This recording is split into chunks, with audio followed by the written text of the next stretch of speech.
প্রিয়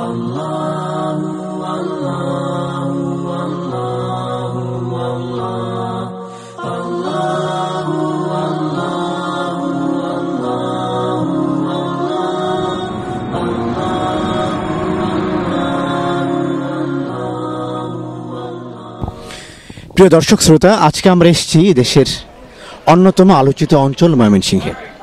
এখানে মানুষ, এখানে পরিবেশ, এখানের প্রতিবেশী, এখানে মাদ্রাসা, এইসব নিয়ে আমরা আজকে আপনাদের সাথে পরিচয় করে দেব। তাদের কিভাবে এখানে শিক্ষার প্রসার ঘটছে, এখানে ওলামা ইকরাম কি ভাবছেন।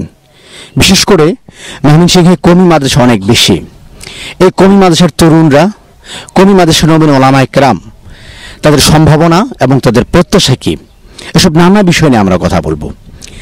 এখানের সংস্কৃতি, এখানে কালচার, এখানে সাহিত্য ভাবনা, ওলামা ইকরাম কি ভাবছেন, এসব নিয়েও আমরা কথা বলতে পারি। সবাইকে ইসলাম বার্তার পক্ষ থেকে আমাদের জেলা পরিচিত অনুষ্ঠানে সাদর আমন্ত্রণ।